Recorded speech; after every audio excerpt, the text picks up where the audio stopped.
Sarah Martinez wiped sweat from her forehead, leaving a smudge of dust across her olive skin as she stared at the crumbling plaster before her. The attic of their century-old Seattle home felt like an oven in the late June heat, despite the morning hour. Her husband Miguel stood beside her, his usually pristine work shirt now spotted with debris from their weekend renovation project. "I think we should take this whole section down," Miguel said, tapping the wall with his hammer. "The insulation behind it looks original, probably full of asbestos." Their 13-year-old daughter Emma peered up from her phone, momentarily distracted from her TikTok scrolling by the hollow sound. "Can I help?" she asked, already reaching for the crowbar propped against a stack of boxes. Sarah smiled, remembering how she'd been just as eager to help her own father with projects at Emma's age. "Sure, Mija. Just put on some gloves and a mask first." She watched as Emma practically bounced across the attic's worn floorboards, her long dark ponytail swinging with each step. The Martinez family hadn't planned on major renovations when they bought the Victorian home 6 months ago. The house, with its steep gables and wraparound porch, had seemed like a dream come true, especially in Seattle's brutal housing market. But as winter storms rattled the windows and wind whistled through invisible gouts, they'd realized why the price had been surprisingly reasonable. Now, with summer finally arriving, they'd committed to making the space truly their own.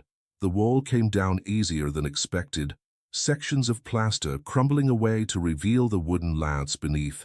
Emma proved surprisingly strong, throwing her whole body into pulling down sheets of the ancient material. Then, as Miguel levered away a particularly stubborn board, something metallic glinted in the beam of Sarah's work light. "Wait," Sarah called out, moving closer. "There's something." She reached into the cavity, her fingers brushing cold metal. With careful maneuvering, she extracted a box about the size of a thick textbook. The metal was tarnished and spotted with rust, but the box's craftsmanship was evident in its elegant Art Deco styling. "It looks like a safe," Emma whispered, her eyes wide. "Like in the movies?" Miguel ran his fingers along the box's seam. "Not exactly. See these hinges? It's more like a strongbox. And you press something, and with a click, the lid popped open. The family huddled together, peering inside. Stacks of yellowed bills filled most of the space, bound with faded rubber bands. Nestled among them were several small cloth bags and a sepia-tone photograph. Sarah's hands trembled as she lifted out the first stack of bills. The dates on them ranged from 1938 to 1942, but the denominations made her breath catch. "These are hundreds and fifties," she whispered. "There must be thousands here." Miguel carefully opened one of the cloth bags, letting several gold coins spill into his palm. "These are double eagles," he said, his voice thick with disbelief. $20 gold pieces. They stopped minting them in 1933. Emma reached for the photograph, handling it with surprising delicacy. It showed a young couple standing before what was unmistakably their house, though the paint was fresher and the garden more manicured. The woman wore a fashionable dress with padded shoulders, her hair styled in victory rolls. The man beside her stood ramrod straight in an expensive-looking suit, his expression serious despite the arm he had wrapped around his companion's waist. "Look," Emma said, turning the photo over. "There's something written here." The faded ink was still legible, Edward and Rose Gray, summer 1941.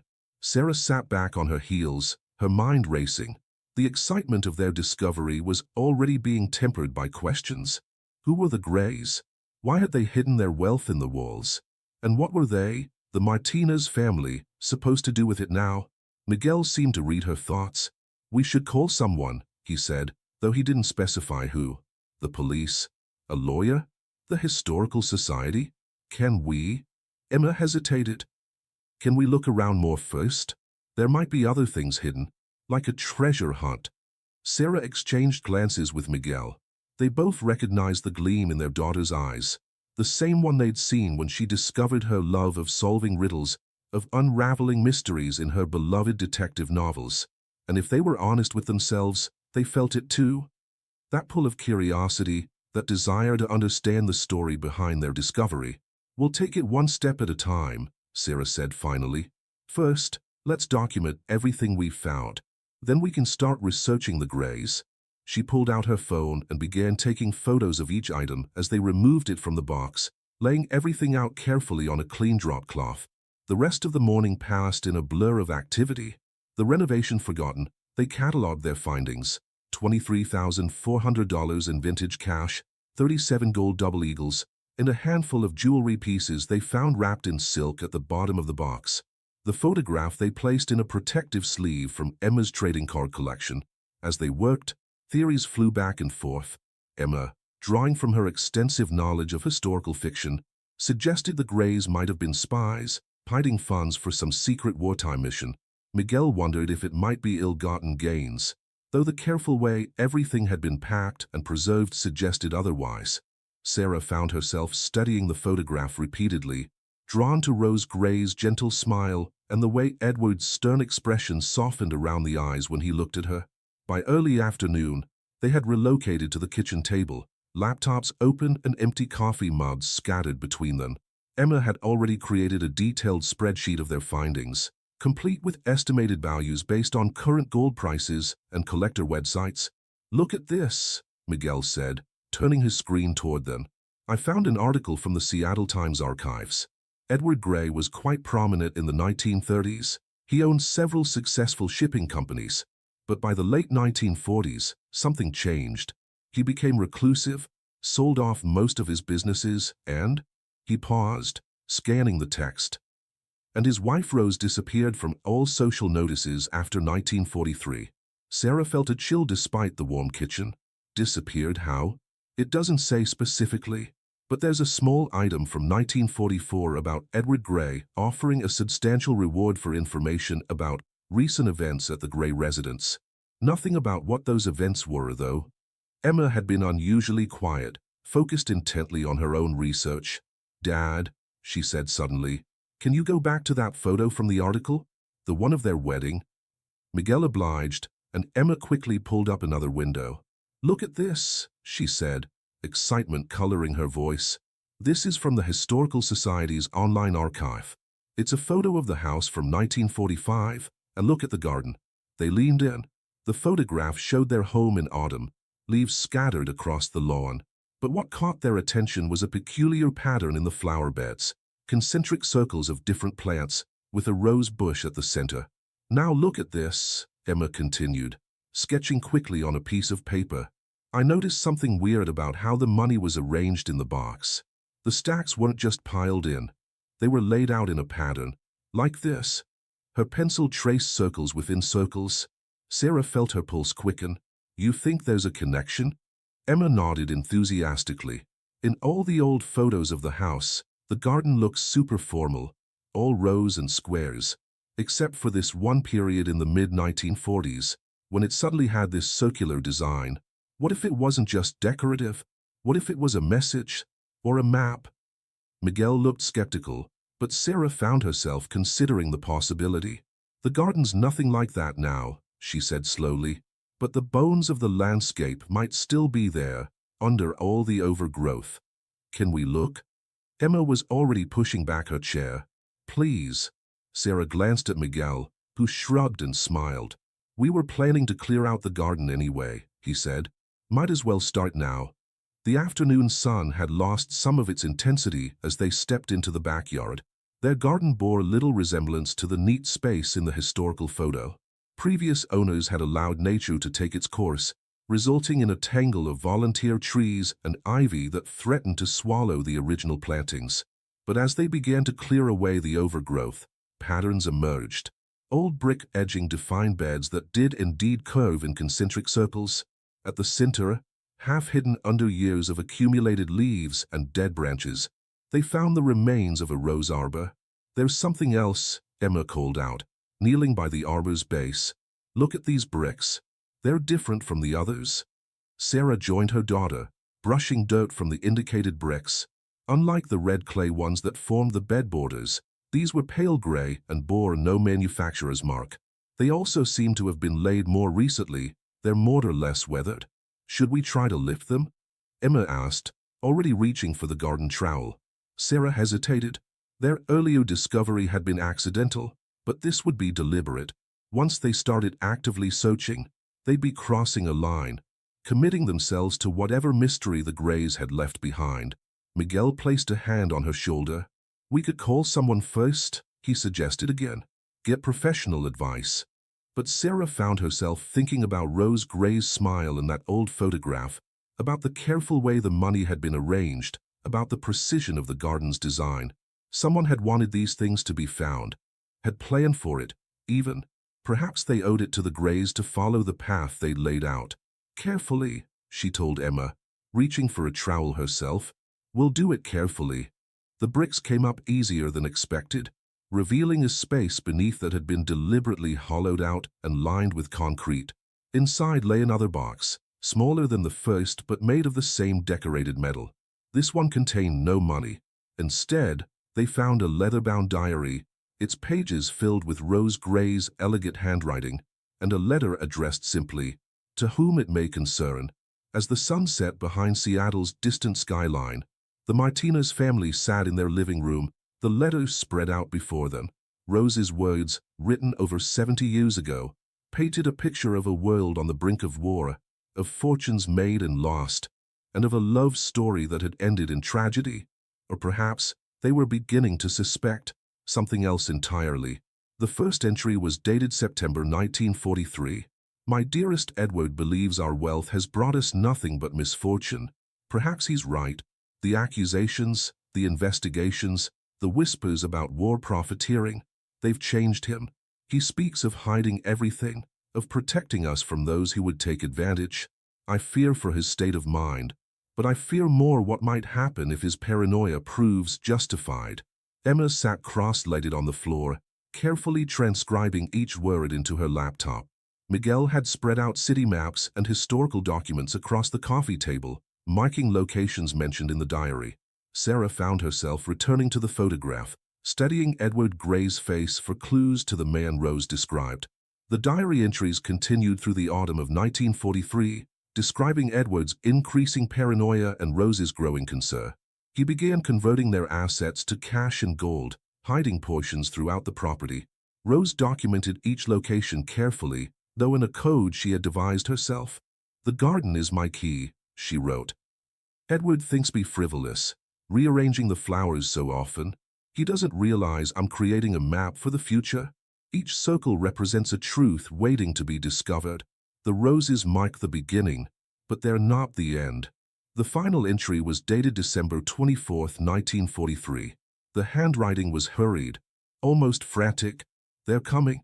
Edward was right, some of them at least, but his solution is madness. He speaks of disappearing, of starting fresh where no one knows the Gray name. "I cannot, will not, abandon everything we've built. There must be another way. I've hidden this record and what remains of our fortune throughout the house and grounds. Perhaps someday someone will understand. The garden holds the key. Trust in the patterns."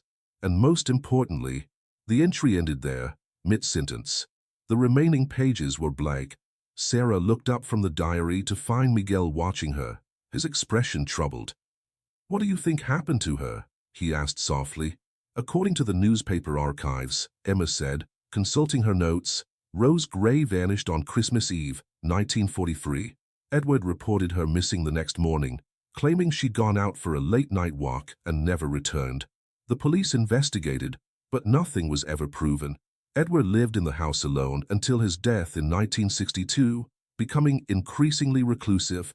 And now, 80 years later, we're finding what she left behind," Sarah mused. "The question is, what do we do with it?" Miguel ran a hand through his hair, a habit Sarah recognized from their early dating days when he was wrestling with a difficult decision. "Legally, I think anything we find in the house belongs to us now. But morally, we have to find out what happened," Emma interrupted. "Rose left all these clues for a reason. She wanted someone to understand." Sarah looked around their living room, at the walls that had held secrets for so long, at the window overlooking the garden where Rose had encoded her messages, at her daughter's eager face and her husband's thoughtful one. This house had called to them from the first moment they'd seen it. Perhaps this was why. "We'll need help," she said finally. "Professional researchers, maybe a private investigator." And we should talk to a lawyer about the financial aspects. I found something else, Emma said, turning her laptop around. Look at this obituary from 1988. Margaret Gray Wheeler, beloved daughter of Edward and Rose Gray, passed away in Portland, Oregon. She had children, which means Rose and Edward have living grandchildren. The implications of this discovery settled over them. They weren't just uncovering historical artifacts, they were unraveling a family's legacy. Somewhere out there, people might be wondering what had happened to their grandmother, carrying questions that had gone unanswered for generations. First thing tomorrow, Sarah decided, we contact Margaret's children. They deserve to know what we found. After that, she smiled at her daughter's excited expression. After that, we follow Rose's clues. Something tells me the box in the attic and the one in the garden are just the beginning. Miguel nodded, reaching for his wife's hand. Together? Together, Sarah agreed, as Emma bounced up to hug them both. Outside, the garden lay quiet in the gathering dust, but beneath its tangled surface, secrets waited to be discovered. Rose Gray's carefully planned patterns held more than hidden treasure. They held answers to questions that had haunted her family for nearly a century. The Martinez family had come to this house looking for a home. Instead, they'd found a mystery that would change not only their lives but the lives of strangers they had yet to meet. As they sat together in their living room, surrounded by the pieces of Rose's puzzle, they couldn't know that their discovery was just the first step in a journey that would uncover not just hidden wealth, but long-buried truths about love, loyalty, and the lengths people will go to protect what matters most. The next morning dawned clear and bright, Seattle's typical cloud cover accent for once. Sarah woke early, her mind still churning with questions from the previous day's discoveries. She found herself in the garden before the rest of the family stirred, coffee cup in hand, studying the concentric circles of brick edging with new eyes. Rose's garden design wasn't just beautiful, it was intentional, mathematical. Sarah, with her background in civil engineering, recognized the precision in the measurements. Each circle was exactly proportional to the others, creating a pattern that could be mapped with geometric accuracy. She was sketching measurements in her notebook when Emma burst out of the house, still in her pajamas, laptop clutched to her chest. "Mom, I found them." Emma's voice carried such excitement that Sarah nearly spilled her coffee. "The grandchildren. I found them." Margaret Gray Wheeler had 3 kids, and one of them still lives in Seattle. Sarah straightened up, brushing dirt from her knees. "How did you manage that?" "LinkedIn," Emma said proudly. "Catherine Wheeler Martinez, no relation to us, obviously, is a professor at the University of Washington. I found her profile last night, and this morning she already responded to my message." Miguel appeared in the doorway, looking remarkably put together despite the early hour. "She responded? What did she say?" Emma was practically vibrating with excitement. "She wants to meet us. Today. She says she has something we need to see." 3 hours later, the Martinez family sat in Catherine Wheeler Martinez's office on the UW campus, surrounded by books on American history and vintage photographs of Seattle. Catherine herself was a striking woman in her early 60s, with Rose Gray's high cheekbones and penetrating gaze. "I always knew there was more to my grandmother's story." Catherine pulled out an old leather briefcase from beneath her desk. "My mother, Margaret, never believed the official story about my grandmother's disappearance. She spent years collecting information, following leads. Before she died, she gave me all of her research, but I could never piece it together. Until now." The briefcase contained dozens of letters, photographs, and newspaper clippings. But what caught Sarah's attention was a small notebook with familiar handwriting, Rose's handwriting. "This was my grandmother's garden journal," Catherine explained. "Most of it is Monday notes about planting schedules and soil conditions. But there are oddities, numbers and symbols that never made sense, until I saw your photos of the garden layout." Working together, they spread the materials across Catherine's desk. Emma's careful documentation of the garden circles aligned perfectly with Rose's cryptic notes. The numbers weren't measurements, they were coordinates, each one corresponding to a specific point in the garden's design. "She wasn't just hiding treasure," Catherine breathed. "She was hiding evidence." The evidence, when they finally pieced it together, told a story far different from the accepted history. Edward Gray hadn't been paranoid. He'd been right. His shipping companies had been targeted by corrupt officials working with organized crime, attempting to use his legitimate businesses for smuggling operations. When he refused to cooperate, they began threatening his family. Rose's final diary entry hadn't been interrupted. It had been a deliberate clue. The apparent disappearance that followed was orchestrated by Rose herself, with Edward's help, to protect their family while they gathered evidence against their enemies. Over the next several weeks, the Martinez family and Catherine worked systematically through the garden, following Rose's intricate map. Behind every coordinate lay another piece of the puzzle: documents proving corruption, photographs showing illegal activities, ledgers detailing bribes and threats. Rose hadn't just hidden the family's legitimate wealth. She created a carefully preserved record of the criminal enterprise they'd fought against. The final discovery came in early August, beneath the rose arbor itself. A waterproof steel case contained a letter dated January 1944, written in Rose's hand. To those who have followed my path, if you're reading this, you've understood my garden's message. The wealth you found is yours to keep. Consider it payment for your dedication to the truth. But the documents you've discovered have a greater purpose. I didn't disappear. I transformed. By the time you read this, Edward and I will have built a new life under new names, protecting our daughter while we work to expose those who threatened everything we held dear. If we succeeded, the evidence is no longer needed. If we failed, use it wisely. Trust in patterns, trust in time, and most importantly, trust in love's ability to endure all things. With gratitude, Rose Gray. The revelation transformed their understanding of everything they'd found. The careful patterns, the hidden clues. They weren't just about preserving wealth or solving a mystery. They were about justice, about protecting family, about finding ways to fight corruption without becoming its victim. Working with Catherine and legal experts, the Martinez family used Rose's meticulously preserved evidence to finally clear the Gray family name.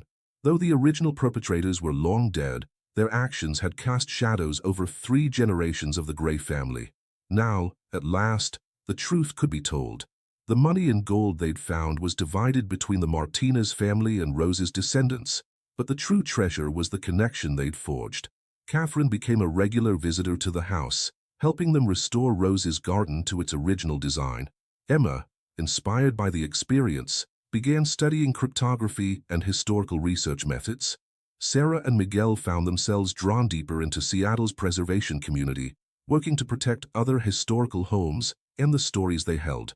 As for Rose and Edward's fate, Catherine's research eventually revealed that they had successfully relocated to Argentina, where they lived under assumed names until Edward's death in 1975.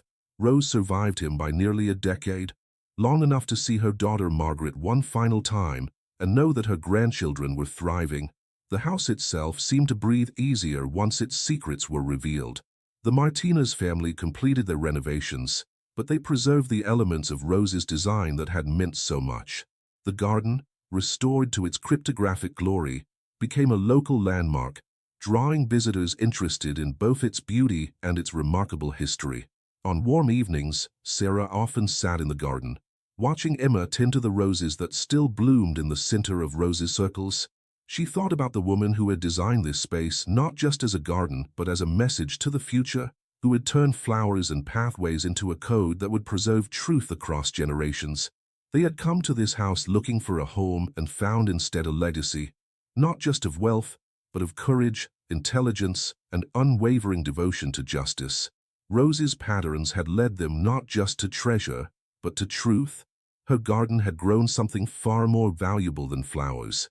It had grown connections across time, between families, between past and present. The mystery of the Gray house had been solved, but its story wasn't over. It lived on in Emma's passionate pursuit of historical research, in Catherine's continued exploration of her family's legacy, in the way the Martinez family had become caretakers not just of a house, but of a remarkable piece of Seattle's history. And in the garden, Rose's patterns endured, reminding all who saw them that some treasures are meant to be found, some truths are worth preserving, and some legacies grow stronger with each passing generation. As Seattle grew and changed around them, The house remained a testament to the power of patience, persistence, and love, a place where past and present merged, where mysteries bloomed like roses, and where one family's courage continued to inspire long after their secrets had been revealed. In the end, the Martinez family had discovered something far more valuable than hidden wealth. They had found a story worth preserving, a truth worth protecting, and a legacy worth carrying forward into the future. And in the garden, the roses still bloomed in perfect circles, their pattern a reminder that some mysteries are meant to be solved, some truths are meant to be found, and some stories are meant to be shared, growing richer and more meaningful with each telling.